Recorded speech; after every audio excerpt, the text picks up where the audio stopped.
Hi there and welcome back to Japan, where we're going to be checking out a little bit more of Perfume. Now, this one, I can't remember the name, but you clicked on the link already, so I'm sure you know what it is. Is it POLYRHYTHM? I think it was POLYRHYTHM. Anyway, as you guys know, I've been listening to quite a lot of Perfume now, actually, and quite enjoying them. There's been some songs where I've been a little bit unsure about where they were going with it. Some of the slightly more EDM ones, some more of the recent songs I was a little bit unsure about. But as a general, you know, when Perfume do a good song, they do a great song, and the visual stuff has never been disappointing. Obviously, they're famous for how wonderful they are at doing things like music videos and live shows.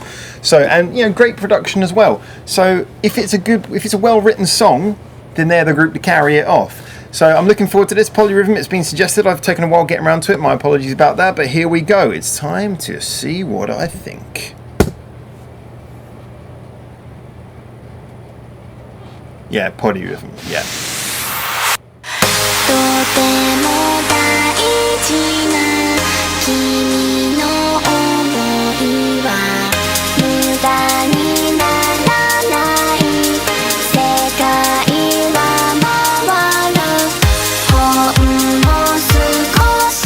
There's something about this producer. Every time he's on any track, you just kind of know he's there. His choice of synthesizers and stuff is really distinctive.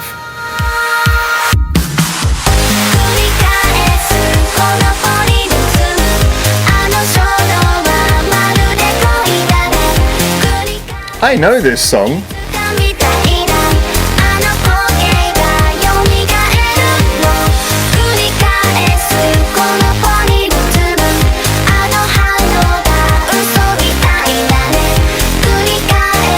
You'd recognise that hook anywhere. I've definitely heard that hook before.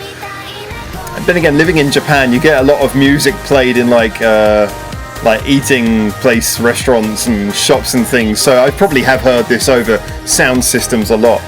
But damn, it's catchy.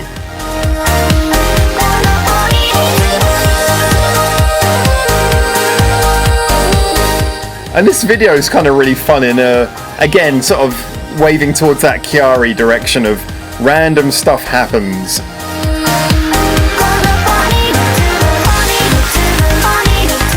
Ooh, funky.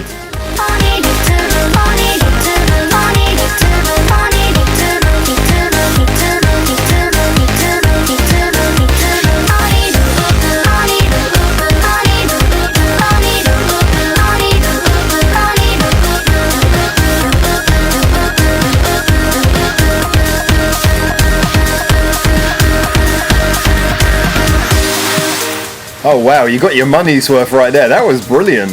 That was a fantastic break.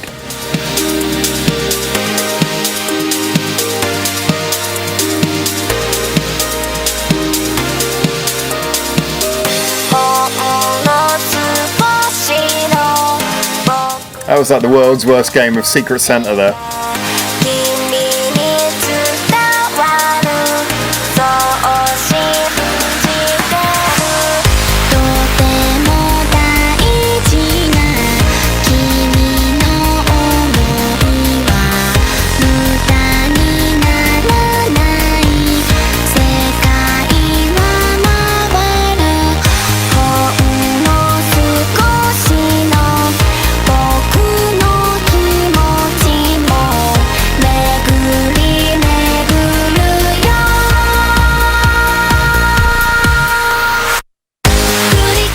Nice. Yeah, I'm gonna guess that this is a really famous song of theirs. I mean, like I said, I didn't know it by name, but I recognise the hook and I've heard it before, definitely a few times. Although never sat down and listened to it properly, and it is just great. I mean, it flows well. The chorus is really cool. The production works, and the video is really good. Actually, in a simple way, it's really good.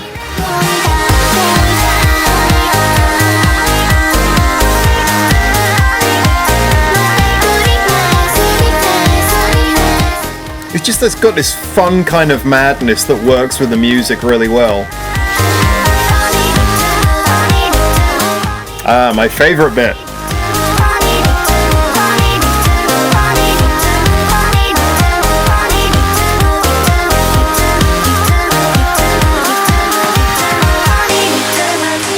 Is this like virtual gardening or something?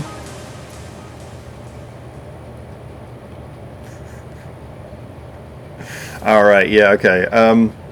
I guess I shouldn't be surprised considering, you know, I mean, like I said, I've said before a few times, obviously being in Japan, it's interesting. I've always been into a lot of artists who maybe were a little bit outdated or maybe were a little bit too weird. I've never really been just not consciously avoiding it, but I've never just sort of really been up with what was the current sound at any particular time. So that song, I'm guessing that's a few years old now, because I've definitely heard that. I'm sure I've heard that. Tell me I have. And the video looks a little bit older, but that could just be the style. But anyway, either way, that one is one I'm assuming off the bat is well known and is very popular and maybe is one of their sort of big name songs. So like I said, although it's kind of surprising how many of the big musical artists I've maybe missed, you know, when you play me a song that's really famous, I'm gonna recognise it, and that one definitely I recognised. So what do I think? Well, I said most of what I thought during the song actually. It's like a lot of Perfume songs. It's very much everything's on the table. You know, you either like it or you hate it. The production values are usually quite obvious from the beginning. The songs don't tend to develop too much in any sort of change of the sound. Once you get into the groove of a Perfume song, it usually stays that way because they're quite dancey. They've got quite a dancey inflection to them anyway. Well, they're dancers. So, you know, they're singing dancers. You know, sometimes it's hard to know which is their main job there, but I still think of them as the singers. But yeah, where am I going with this? I'm getting really off track now. Excuse me while I waffle. Just a little bit surprised, actually.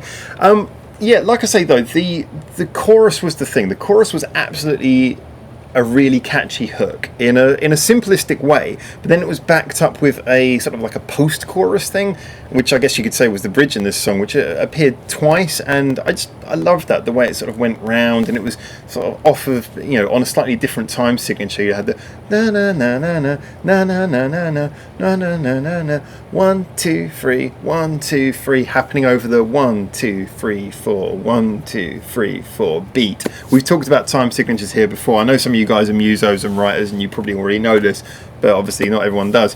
The trick there was using like basically a 3 beat bar over a 4 beat bar, and it created that really funky rhythm that just worked amazingly well. And it's surprising how few people actually use that trick. It's a very effective trick, and it worked perfectly in this song with a nice simple production. This production was very simple in this, but very distinctive. Like I say, you could immediately hear his trademark synths, but the bass was sort of moved along nicely. Just everything was kind of working and gelling in this.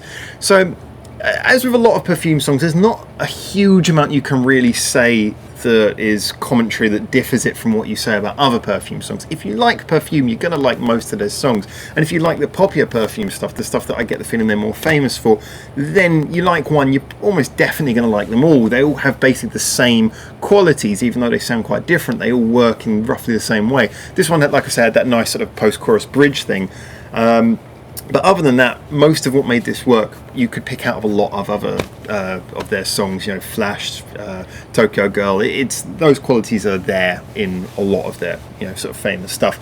Now, I did want to make a quick mention actually about the video, because the video I liked that video a lot. In some ways, you could just sort of simply say, well, it has the same vibe as like you know, Pom Pom Pom by Kyary Pammy Pammy. That's one I often reference as a benchmark. It's a very famous video for a good reason. It's very crazy and lots of random sort of cheap CGI things happening out of nowhere, but in fun and colourful ways. This had a little bit of that, you know, just sort of random things appearing and, you know, all that kind of stuff happening. But it was a bit more simple, it was a bit more focused, which, no disrespect to the Kyary video, because obviously that was meant to be unfocused and mental. This one was more focused, which kind of worked for what it was. But one of the things I really liked about this, which was actually kind of strange, and just kind of hit me like about 2/3 of the way through the video, is I was thinking, why does this look and feel so different from Perfume's other videos? And it kind of occurred to me that 99% of the time when we see Perfume, we see them from a real distance. You think about most of their videos, even when they're filling the screen, it's because they're really zoomed in on. It's a real zoom shot. Or, you know, they're on a big stage of a big light show and, you know, they're kind of lost amongst their own set design. It's very strange to see a simple video, a simple sort of studio shot video where they're actually genuinely quite close. I mean, I know we've had stuff like Fusion and 1mm where they are quite close, and in all fairness, Macaroni, they were, you know, very close at points, but most of that was very sort of low focus, hard to follow, and you know, that was quite a sparse video in a way as well. This was the first one I've seen where it was quite a up close one, and in a strange way that shouldn't be important, but it kind of adds a human element to it, because with all of the presentation that Perfume have around them, and being a heavy production group, sometimes it can be almost like imagining seeing one of those like Vocaloid simulated artists, you know, like Miku, the Vocaloid singer, who's just completely created by a computer. It can almost be like that's what they are. So seeing them up sort of closer to the camera and with a bit more of that sense that there's a bit of connection with what's happening on screen, it just kind of worked. I think it was quite engaging, and it makes an interesting point, and we suddenly realise actually, yeah, that's one of the interesting things about Perfume. You see them in interviews, they're quite nice and chirpy and, you know, just frank, pleasant people. So it is quite surprising that they seem so disconnected and so, you know, far away in a lot of their stuff. But anyway, yeah, I like the video, really like the song, really enjoyed that. Is it my favourite Perfume song today? I've done so many Perfume songs now, I should probably consider doing a top 10 for them as well, like I'm doing for like Bandmate and Baby Metal. Whether it's my favourite song by them, I don't know. I'll have to have a few proper sit-down listens again to get to know, but it's certainly up there. But anyway, for now, thank you so much for the suggestion. Thank you, it was Joel who actually suggested this, so thank you, Joel. And yeah, for now, we'll be back with more Perfume, I'm sure, soon. Feel free to jump in with suggestions and various things, but really enjoying the ride. Like I say, it's good to have a group like this who are a little bit different from the norm. But for now, from Japan, ciao!